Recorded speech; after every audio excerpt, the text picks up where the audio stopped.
Alright, so it's got a full battery. Sync up the sound. That's pretty rad. And then a couple puffs of this. We'll get started. We should have enough battery.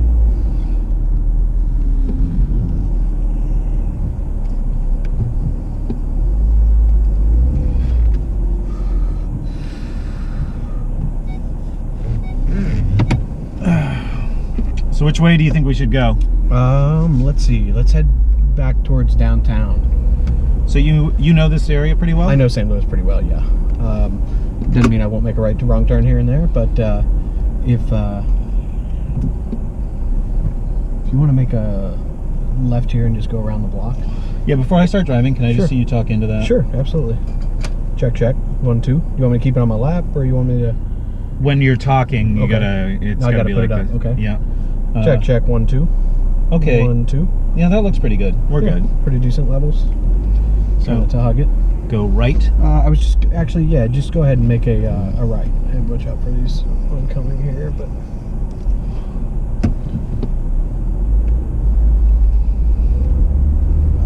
Let's see, which way did we come in here? Either way, I'm gonna have you go right, just so you can see Pestalozzi Street over here.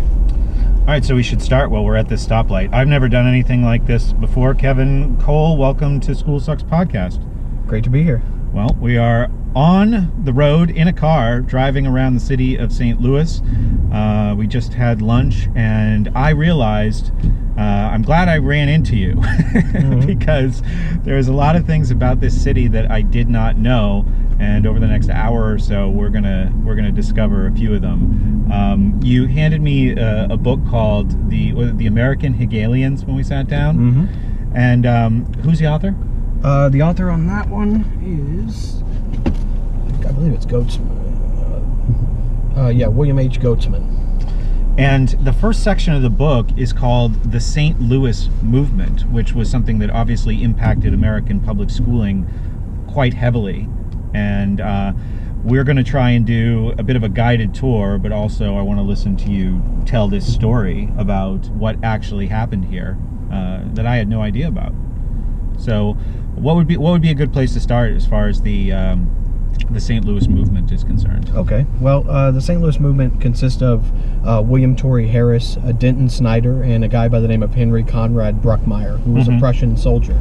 And I'll go back a little bit in further history on this. There was a settlement in southern Illinois prior to it becoming a state. I believe it was in the early 1800s, 1813 or 1814. I believe it became a state in 1817, but I'd have to check the dates on that. But there was a settlement of British settlers. Sorry to interrupt. There it is, Pestalozzi Street, as you promised. Absolutely. That's named after Johann Pestalozzi. For those of you familiar with John Taylor Gatto's work, Johann Pestalozzi was an educator from Switzerland. He was all over Europe, and his methods were imported into the United States via several methods, one of which is discussed as the Oswego method, which was through Canada. But it also took place through this Hegelian deposit in St. Louis. Going back to southern Illinois, there is a settlement town before it became a state entitled Albion. And they named it Albion, obviously after the ancient name for Great Britain, for the island of Great Britain. Right. And this settlement of Albion, which was before Illinois was a state, helped to broker the sale of the New Harmony Utopian Society from the religious sect to Robert Owen. And Robert Owen, we know, is the industrialist from England who invented or coined the term socialism. Right. And so what took place was an individual by the name of George and Robert Flower, father and son, as well as Morris Birkbeck, settled in Albion, Illinois. And they were loyalists to Great Britain as a settlement, outside of the 13 colonies before Illinois became a state. Yeah, you were saying that the British were just kind of like, okay, that is what it is, that's a new thing, but we will just... Yeah, and certainly this caused plenty of problems as the century wore on, but... Oh, it did. Yeah. Yeah, and not only did it cause problems, when it did become a state, the local town of Mount Carmel rejected Albion as the county seat, and they marched all the way from Mount Carmel to Albion to demand that the county seat be resituated. And when that wasn't done, they just cut counties, and it started a whole new county. So Albion still exists today. And in fact, one of the founders, Maurice Birkbeck, went on to become, I believe, the first Secretary of State in Illinois. And one of the founders of Albion wrote a very famous and well-known traveling report. This is how people found out about different regions of the world back in this period of time, is that somebody would have the money to go travel across Europe, they would write travelers reports, and then this would spur a great deal of immigration into the United States. And so when this took place, he wrote, I believe it was Robert Flower, who wrote this this famous traveler's report, and this led to many of the Prussian soldiers who they called I believe the 48ers, after the War of 1848 there. Many Prussian soldiers came over to the United States to settle as a result of reading these travelers' reports. One of those was Henry Conrad Bruckmeier. And when he got to St. Louis, he met up with a New Englander by the name of William Torrey Harris, who I believe William Torrey Harris is well known as one of the founders of modern schooling. He was a U.S. Commissioner of Education, I believe. Yeah, that's correct. He was the U.S. Commissioner of Education, I believe, from the late 1800s all the way into 1906. I actually wrote a paper on William Torrey Harris recently entitled William Torrey Harris, Mass Schooling and the Open Secret of the Universe, which details the creation of the Journal of Speculative Philosophy.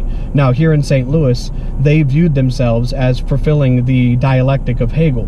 And the way that they were going to do this was that they were using speculative philosophy, much like speculative Freemasonry, which contains this German idealistic belief or acceptance of fact, depending on which side of the fence you're on, is that language is what dictates all learning. And essentially they understood that without the knowledge of a supreme name giver, which came down to give names to things, that all actions of human interaction were essentially art, and that we all come together under a communal understanding, under arbitrary definitions for social purpose. And this is how modern schooling got its start. And the first kindergarten was founded in St. Louis by Susan Blow, who was a protege of William Torrey Harris. Now, I should say it's the first public kindergarten, because there was a private kindergarten which took place in New England under Horace Mann and some of his acolytes. It went into the history of transcendentalism and Prussian education. So William Torrey Harris essentially founded the first philosophical journal that existed in the United States, and they viewed St. Louis as being a front runner in the possible move of the United States capital to the Midwest, because they believed that Washington, D.C. wasn't going to last, and that the only real competition for second place where they could have the capital of the United States to be St. Louis and Chicago. And in fact, they celebrated when Chicago had a large portion of its city burned down, because they felt that this was going to allow them to establish preeminence. Now, William Torrey Harris, Henry Conrad Bruckmeier, in this Journal of Speculative Philosophy, were the first to proliferate the works of Hegel as well as of Fichte in the United States.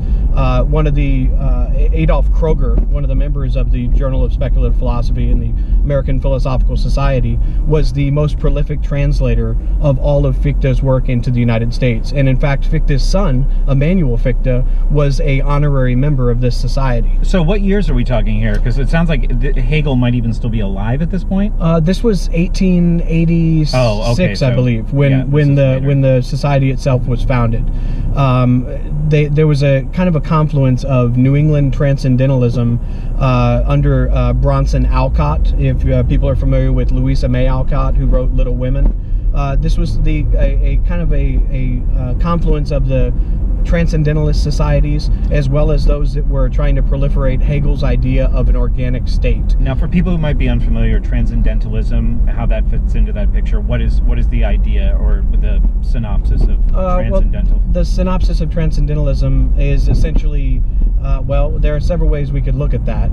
I think in the realization of what many of the German idealists came to, which was that essentially all language is arbitrary, and that in order for there to be a unifying factor within society, we would have to come together in institutions. And this is very much a forerunner to things like the Council on Foreign Relations and the Royal Institute of International Affairs, because this philosophy of liberal institutionalism is yeah, they weren't going to cross the street there. I don't know what was going on. I don't know. I see a college, and I assume they have the right of way. Yeah, this is actually St. Louis University, which William Torrey Harris actually played a role in the founding of, I believe.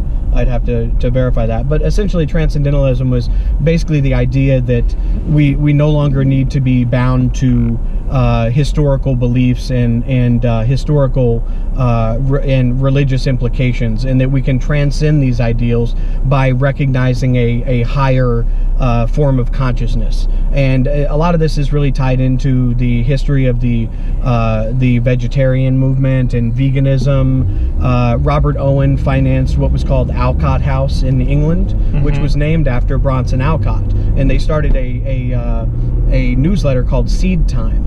And so what this all really comes into to the big picture is to look at the work of John Taylor Gatto and in his expose of the methods of Johann Pestalozzi and why that's so important.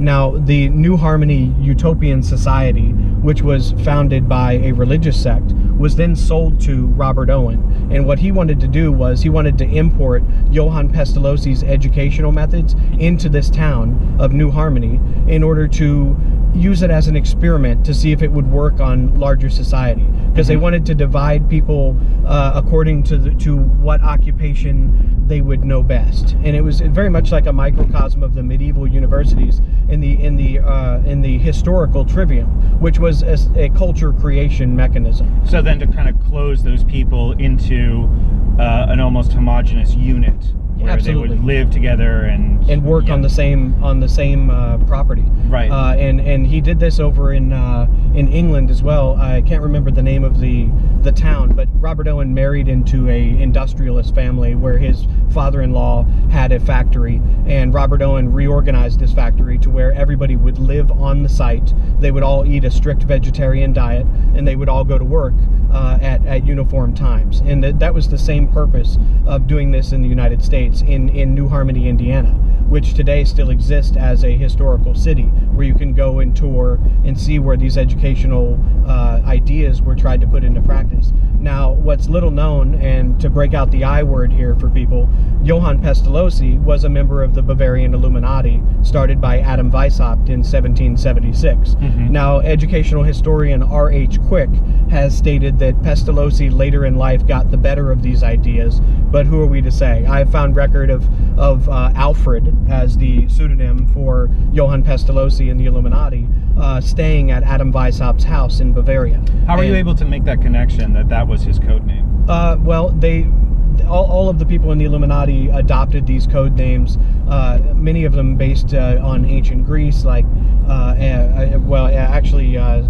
Weishaupt was Spartacus. And so there are documents published by Terry Mullinson, as well as several other, Jiva Singh Anand, and several other authors, Marco De Lucchetti, who have actually gone in and translated many of the Illuminati documents and figured out who the pseudonyms belong to. Like, for instance, the number 2 in the Illuminati under Weishaupt was a guy by the name of Adolf von Knigge, and he went by Philo. And there's a book by Jiva Singh Anand, who sadly is no longer with us, called Philo's Reply, which details his involvement in the Illuminati and what they actually were. Other members such as Johann Herder, who is responsible for many of the modern concepts of nationalism that we know today, was also a member of this society.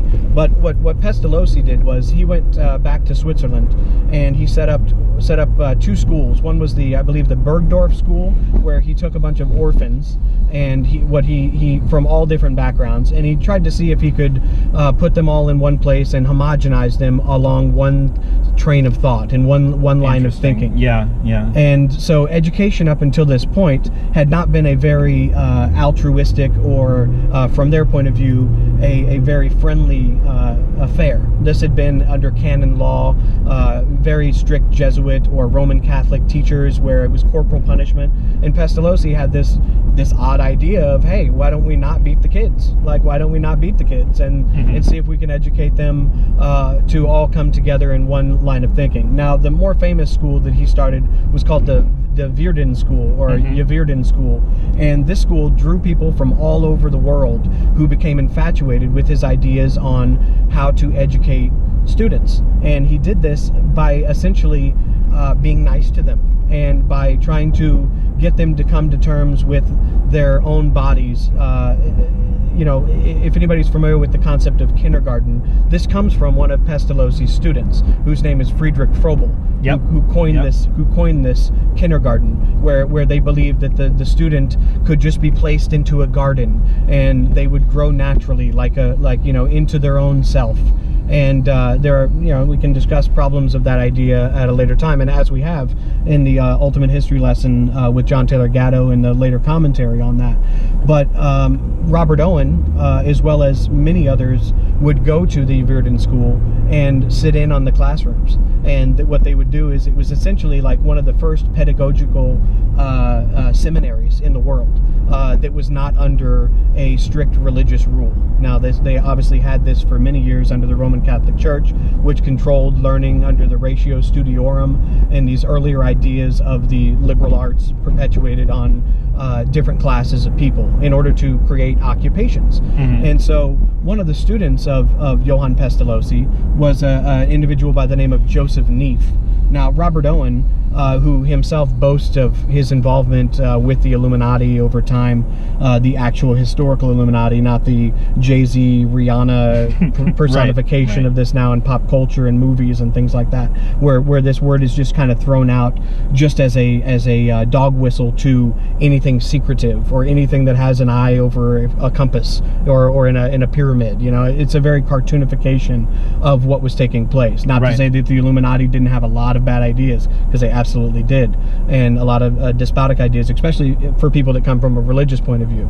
But this was a real group that existed, and that sought to fight back against canonical law and the Roman Catholic Church. In fact, Adam Weishaupt was a professor of canon law, and he was the first one to do so, having not gone through the religious training to have it, which upset many of the Jesuits of his time, and they got him thrown out of the university. He had a lot of other despotic ideas that were then adopted by kings and potentates and people all across Europe in order to take over Freemasonry, or to start like societies for secularist agendas and otherwise. And they would use religious agendas if they could.